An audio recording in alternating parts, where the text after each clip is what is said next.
Israeli प्रधानमंत्री Benjamin Netanyahu की मेज पर गजा का एक नया नक्शा खुला है, जिसने दुनिया भर में हलचल मचा दी है। दुनिया अब अपने भी मैदान में उतर आए हैं। 7 अगस्त को इजरायली बंधकों के घरवाले सड़कों पर उतरे। नेतन्याहू के खिलाफ नारेबाजी हुई, जनता सड़कों पर थी और नेतन्याहू 10 घंटे तक एक कमरे में बंद थे। मीटिंग चल रही थी, गजा और इस जंग के भविष्य पर चर्चा हो रही थी। लेकिन इस बार नेतन्याहू का प्लान ऐसा कि उनकी अपनी फौज भी सहमत नहीं है। कह रही है कि आपके आदेश पर अमल करना ठीक नहीं होगा। तो आखिर माजरा क्या है? नेतन्याहू ने सेना को ऐसा क्या हुक्म दिया है जिस पर उनकी जनता और सेना हमास के साथ एक मत है? आज के शो में इसी फैसले पर पूरा लेखा जोखा सामने रखेंगे। नमस्ते, मेरा नाम है सरवत और आप देख रहे हैं ललन टॉप का अंतर्राष्ट्रीय प्रसंगों से जुड़ा रोजाना का कार्यक्रम दुनियादारी। Brought to you by Sensodyne K. SLS और पैराबेन गॉन, तो का करंट ऑन। What then? इसके पोटेशियम आयंस करी ट्यूब का करंट गॉन, लाइव का करंट ऑन। 7 अगस्त को इजरायली प्रधानमंत्री बेंजामिन नेतन्याहू के सिक्योरिटी कैबिनेट की एक मीटिंग हुई। क्योंकि इजराइल एक जंग लड़ रहा है, इसलिए ऐसी मीटिंग्स अक्सर होती हैं, लेकिन इस बार कुछ खास था। इस मीटिंग के पीछे एक बैकग्राउंड था। इसके 2 दिन पहले यानी 5 अगस्त को इजरायली मीडिया ने सूत्रों के हवाले से खबर छापी थी। दावा किया था कि नेतन्याहू गजा पर पूरी तरह कब्जा जमाने की योजना बना रहे हैं। दावा यह भी था कि इजरायली फौज नेतन्याहू से सहमत नहीं है। सेना ने इसके लिए 2 वजह गिनवाई थी। पहली, हमास के सारे इंफ्रास्ट्रक्चर को खत्म करने में सालों लग सकते हैं। दूसरी, ऐसा ऑपरेशन उन बंधकों की जान भी खतरे में डाल सकता है जिन्हें हमास ने कैद कर रखा है, क्योंकि अगर फौजी दस्ते उनके ठिकाने के करीब पहुंचे तो कैदी मारे जा सकते हैं। खबर यह भी थी कि नेतन्याहू और आर्मी चीफ एयाल ज़ामीर के बीच एक नए प्लान को लेकर जबरदस्त टकराव हुआ है। ये बहस केवल सेना के इर्द गिर्द नहीं थी। नेतन्याहू के बेटे यायर नेतन्याहू ने खुलेआम सोशल मीडिया पर ज़ामीर पर हमला बोल दिया था। उन पर बगावत की कोशिश करने का इल्ज़ाम लगाया था। ज़ामीर ने नेतन्याहू के इस पोस्ट पर आपत्ति जताई, लेकिन नेतन्याहू ने अपने बेटे का साथ दिया और ज़ामीर पर कैबिनेट के सामने कब्जे का एक नया प्लान पेश करने का दबाव बनाया। इतनी सारी खबरें पहले ही लीक हो चुकी थी, इसलिए जब सिक्योरिटी कैबिनेट की मीटिंग की खबर आई तो सियासी गलियारों में अटकलें और तेज हो गई। मीटिंग की तारीख तय हुई 7 अगस्त। इसके पहले ही बंधकों के परिवार सड़कों पर उतर आए थे।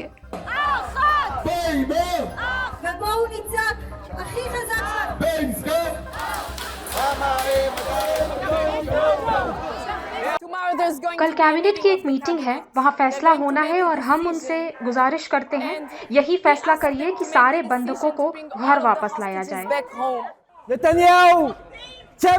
नेतन्याहू, आप अपने राजनीतिक हित किनारे रखिए, अपने व्यक्तिगत स्वार्थों को भूल जाइए, आगे बढ़िए और एक समझौता करिए, एक ऐसा समझौता जिससे ये जंग खत्म हो जाए।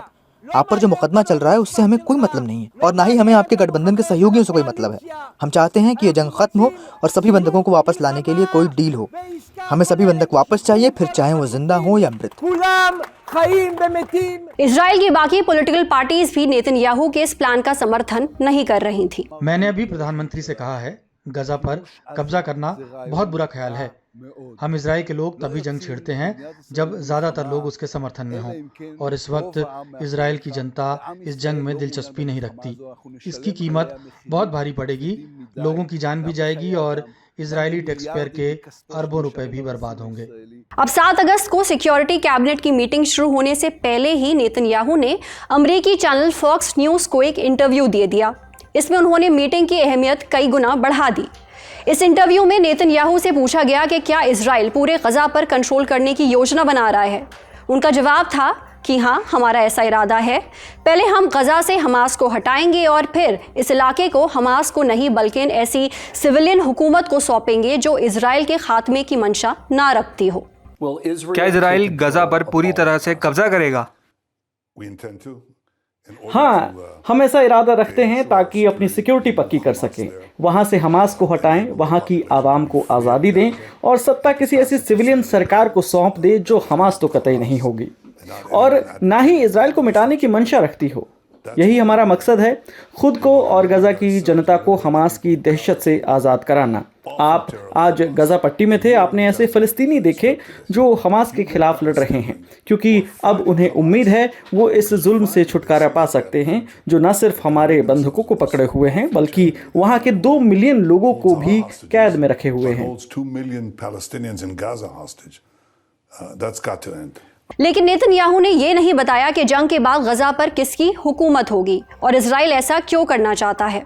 गजा के आम लोगों का क्या होगा, भूख से जूझते बच्चों को खाना कैसे पहुंचाया जाएगा।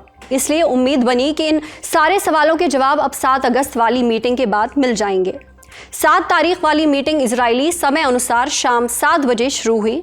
घंटे दर घंटे बीतते गए लेकिन इसके समापन की खबरें नहीं आ रही थीं। इस बीच इजराइल में लोग सड़कों पर उतर चुके थे। वीडियोस में यरूशलेम में प्रधानमंत्री दफ्तर के बाहर जुटे प्रदर्शनकारी नजर आए। वो सारे नारे लगा रहे थे कि जंग खत्म करो और हमास की कैद में बचे सभी बंधकों को वापस लाओ।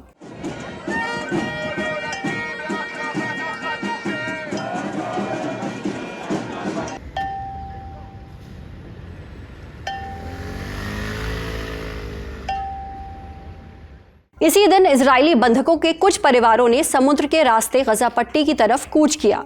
उनका मकसद था नेतन्याहू सरकार पर दबाव बढ़ाना। बंधकों के परिवारों का कहना था कि नेतन्याहू सिर्फ अपना हित देख रहे हैं, वो बंधकों को मार कर भी अपनी कुर्सी बचाना चाहते हैं। आज नेतन्याहू की कैबिनेट मीटिंग है। सच कहूं तो ये किसी पॉलिट ब्यूरो मीटिंग जैसी है। वहाँ कोई बहस नहीं होगी, बस नेतन्याहू का प्लान वोट में पास होगा।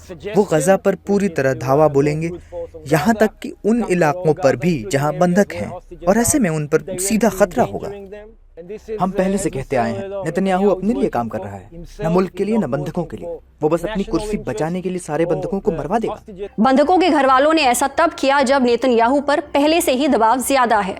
आपको ध्यान होगा कि कुछ ही रोज पहले 2 इजरायली बंधकों के वीडियो सामने आए थे।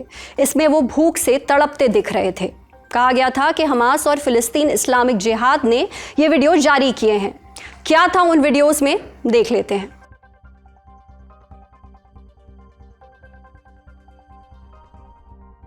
बहरहाल 7 अगस्त की कैबिनेट मीटिंग कुल 10 घंटे चली। पूरी रात बीत गई। फिर सुबह 8 अगस्त को इजरायली प्रधानमंत्री के दफ्तर से बयान आया जिसके मुताबिक इस प्लान का मकसद है हमास को हराना। इसके तहत फौज गजा सिटी पर कब्जा करेगी और जंग से बाहर के इलाकों में लोगों को राहत सामग्री दी जाएगी। कैबिनेट ने जंग खत्म करने के लिए 5 प्रिंसिपल्स तय किए। पहला, हमास से हथियार पूरी तरह छीन लेना। दूसरा, सभी जिंदा और मृत बंधकों को वापस लाना। तीसरा, गजा में हथियारबंद ढांचे का अंत। चौथा, गजा में इजराइल का सिक्योरिटी कंट्रोल स्थापित करना। और 5वां, ऐसी सिविलियन सरकार बनाना जो ना हमास हो और ना फिलिस्तीनी अथॉरिटी। बयान में यह भी कहा गया कि ज्यादातर मंत्रियों का मानना है कि जो दूसरा प्लान पेश किया गया था उससे ना तो हमास की हार होती और ना ही बंधकों की वापसी। लेकिन वो योजना किसकी थी और क्या थी, ये साफ नहीं किया गया। अब सवाल उठता है कि सिर्फ गजा सिटी पर कंट्रोल की मंजूरी क्यों मिली, पूरे गजा पर बात क्यों नहीं हुई, या कहीं अटक गई। सुनते हैं जानकारों से। अब ये प्लान पूरा गजा ऑक्यूपाई करने का जो है उसमें बहुत ज्यादा सिपाही लगेंगे। तो मेरे ख्याल से आर्मी ने प्रोटेस्ट किया इसमें, क्योंकि इसराइल की आर्मी उतनी बड़ी है नहीं तादाद में और इतने लोग नहीं जैसे हिंदुस्तान की एक फौज में। तो ज्यादातर लोग जो है वो रिजर्व में है, यानी कि वो और नौकरियां करते हैं और जब इमरजेंसी का टाइम आता है तब वो वापस आके अपनी सर्विस देते हैं। वो पहले से ट्रेंड होते हैं।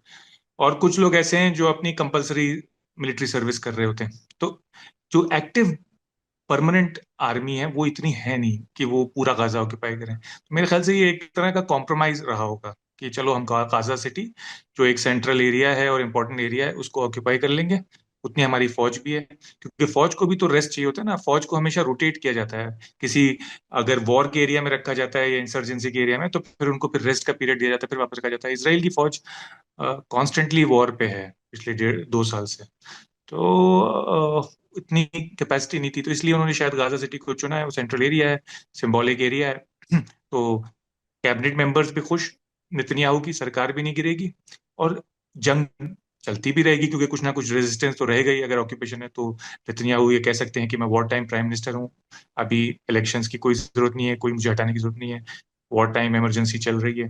तो एक तरह से नेतन्याहू के लिए वो भी अच्छा है, और नेतन्याहू को एक और मौका मिलता है शायद, अगर कुछ और वो कामयाबी दिखा सकते हैं इजराइल के लोगों को कि मैंने बिल्कुल ही गाजा खाली करवा लिया है, कुछ इस तरह की कामयाबी दिखा सकते हैं अगर, तो इसलिए ये एक तरह का कॉम्प्रोमाइज है गाजा सिटी।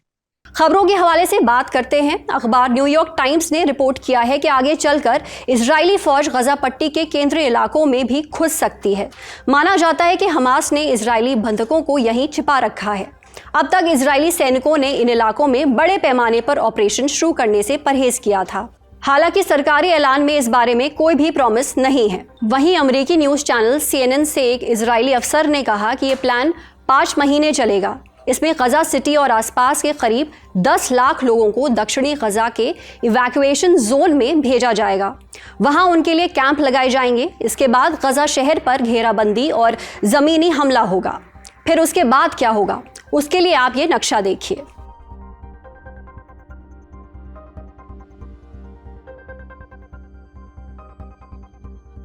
फिलहाल इजरायली सेना दावा करती है कि गजा के 75% हिस्से पर उसने कब्जा कर रखा है। वहीं संयुक्त राष्ट्र के मुताबिक 86% से ज्यादा इलाका या तो इजरायली सैन्य जोन में है या फिर इवैक्यूएशन जोन में। इजराइल के कब्जे से बाहर जो मुख्य हिस्सा बचा है वो समुद्र तट से लगा एक पतली सी पट्टी है जो उत्तर में गजा सिटी से लेकर दक्षिण में खान यूनिस तक फैली हुई है। गजा के करीब 20 लाख फिलिस्तीनियों का बड़ा हिस्सा इसी पट्टी में काम चलाऊ टेंट्स और जर्जर मकानों में पनाह लेने को मजबूर है। अब नेतन्याहू गजा सिटी पर कब्जे की तैयारी में है। क्या ये प्लान सिर्फ गजा सिटी पर कब्जा कर लेने के बाद रोक दिया जाएगा या फिर इस प्लान के सफल होने के बाद बाकी गजा पर भी कब्जा होगा? देखिए, पहले तो नेतन्याहू और खासतौर से उनके जो राइट विंग कोalition मेंबर्स हैं वो चाहते थे कि गाजा फिर से ऑक्यूपाई हो और सेटलर्स वहाँ पे फिर से जाएं और सेटलमेंट्स बनाएं, और जो गाजा के फ़लस्तीनी हैं उनके लिए हालात इतने ख़राब कर दिए जाएं, इतने दुश्वार कर दिए जाएं कि वो खुद छोड़ के चले जाएं या उनको धक्का मार के निकाल दें वहाँ से। अब कोई उनको लेने को तैयार नहीं है और हालात हालांकि बहुत दुश्वार हो चुके हैं, वो छोड़ना नहीं चाहते क्योंकि उनको पता है उनको वापस नहीं आने देंगे, जैसे बाकी फ़लस्तीन खाली करवाया। बट वो असल में चाहते हैं कि या तो बिल्कुल ही हमास का एक एक आखिरी बंदा भी मिट जाए या गाजा के लोग चले जाएं। वो असल में सेटलमेंट चाह नहीं रहे हैं। सेटलमेंट तो 1.5-2 साल पहले ही हो सकता था क्योंकि हमास की हालत तो बहुत ख़राब हो गई थी बहुत पहले ही। तो एक तरह से अपनी सरकार को बचाने का और अपने रूल रखने का, प्रोलॉन्ग करने का एक तरीका है। अगर पूरे गजा पर कब्जा किया जाता है तो ये 2005 में लिए गए ऐतिहासिक फैसले को पलट देगा। साल 1967 से लेकर साल 2005 तक गजा पर इजराइल का कब्जा था। गजा में इजराइल के सेटलमेंट्स थे, उसकी फौज थी, लेकिन 2005 में उसने बढ़ते फिलिस्तीनी हमलों के बीच हजारों सेटलर्स और फौज को गजा से हटा लिया था। हालांकि सरहद, एयर स्पेस और ज़रूरी सुविधाओं पर उसका कंट्रोल बरकरार रहा।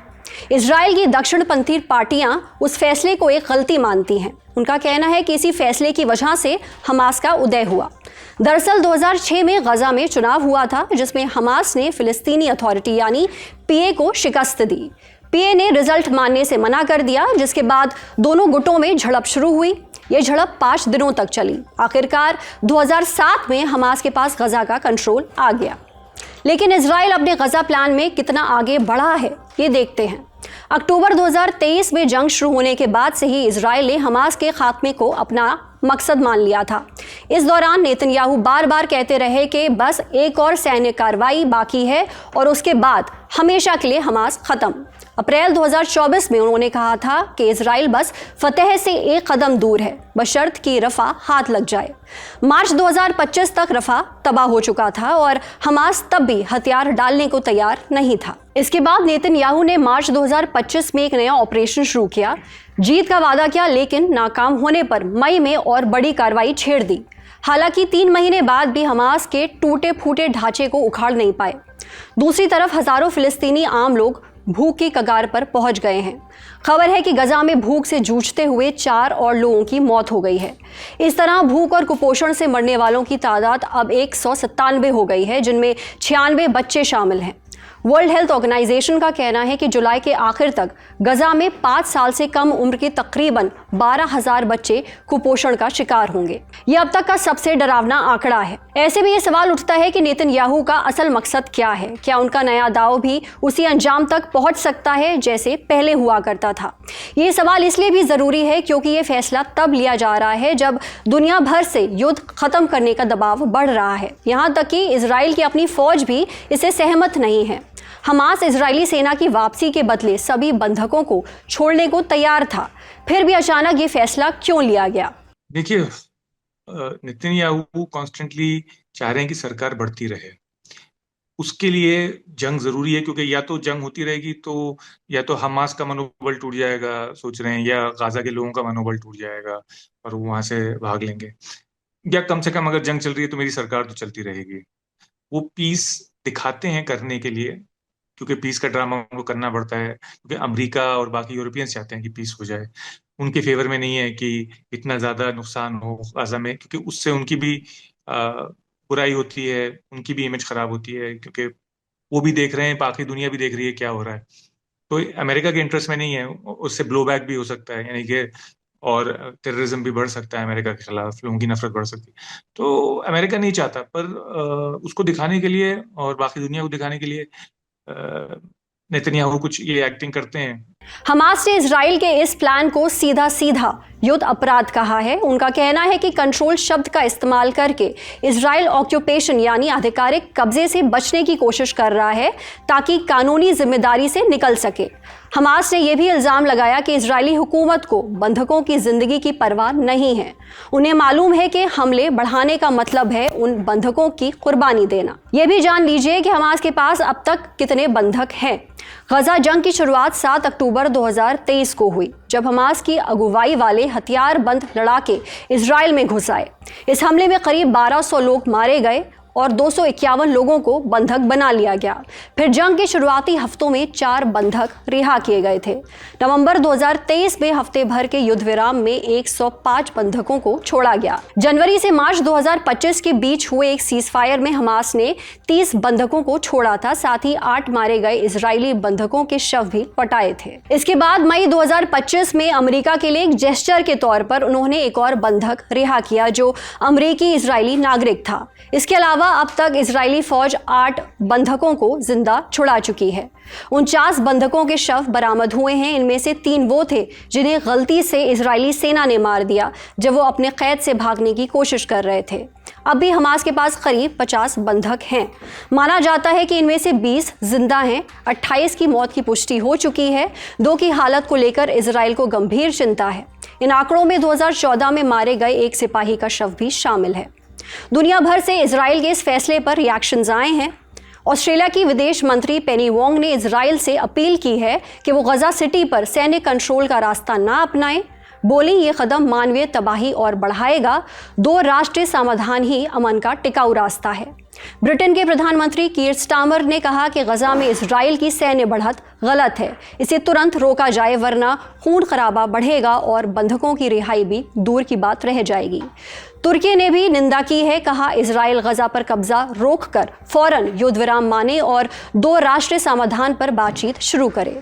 ईरान के विदेश मंत्री सैयद अब्बास अराक्ची ने इस्लामिक कोऑपरेशन ऑर्गेनाइजेशन यानी OIC की इमरजेंसी बैठक बुलाने की मांग की। कहा इसमें फौरन मदद का इंतजाम होगा और गजा पर स्थायी कब्जे के इजरायली इरादे के कानूनी और सियासी पहलुओं पर भी चर्चा होगी।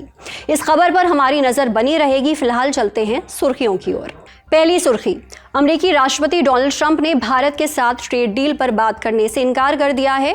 उन्होंने कहा है कि जब तक टैरिफ विवाद का कोई हल नहीं निकलता तब तक आगे कोई बात नहीं होगी। ट्रंप भारत पर अब तक 50% टैरिफ की घोषणा कर चुके हैं।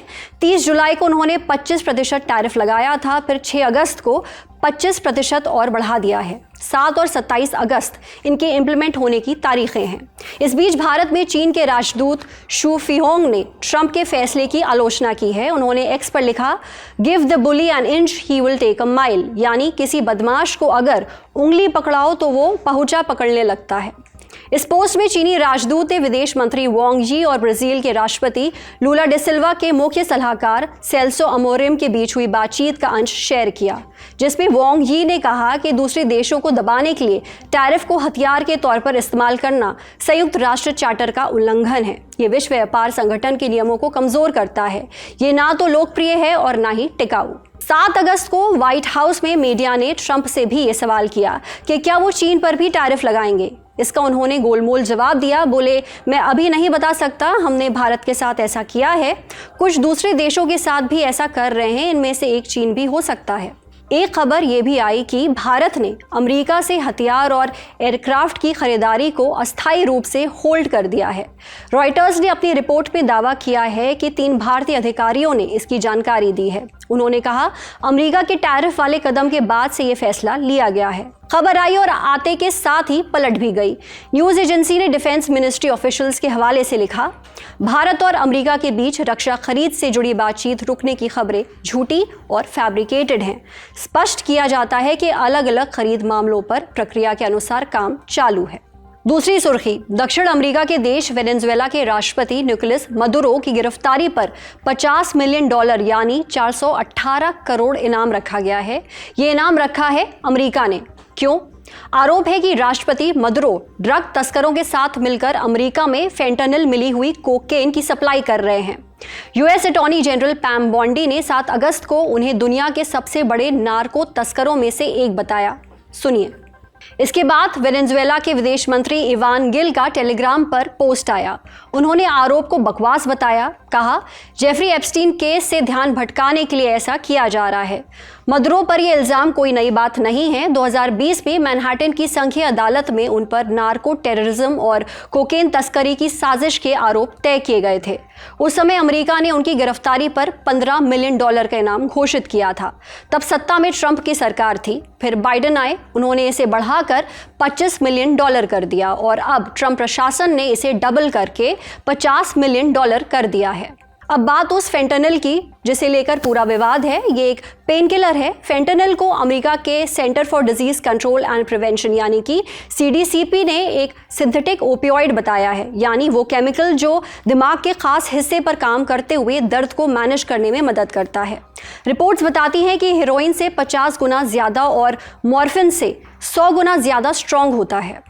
रोग नियंत्रण एवं रोकथाम केंद्र यानी CDC के आंकड़े बताते हैं कि 2022 में अमेरिका में ओपियोइड ओवरडोज से करीब 83,000 लोगों की मौत हुई, जिनमें से ज्यादातर मौतें फेंटानिल और दूसरे स्ट्रॉन्ग ड्रग्स से हुई थीं।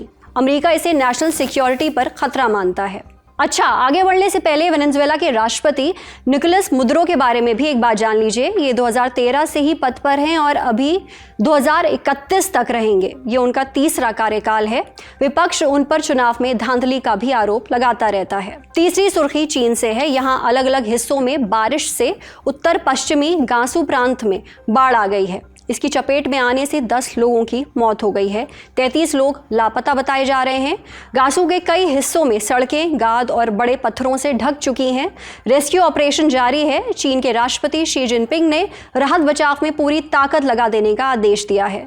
पिछले महीने बीजिंग में आई बाढ़ से 44 लोगों की मौत हो गई थी। चीन में गर्मियों के दौरान हर साल बाढ़ आती है, लेकिन पिछले कुछ बरसों से लगातार सामान्य से अधिक बारिश हो रही है। चीन दुनिया में ग्रीन हाउस गैसों का सबसे बड़ा उत्सर्जक है। देश दुनिया की अन्य खबरों के लिए आप ललन टॉप का न्यूज़लेटर भी सब्सक्राइब कर सकते हैं। लिंक डिस्क्रिप्शन बॉक्स में मिल जाएगा। आज का दुनियादारी यहीं तक। अपना और अपनों का ख्याल रखिएगा। देखते रहिए ललन टॉप। शुक्रिया।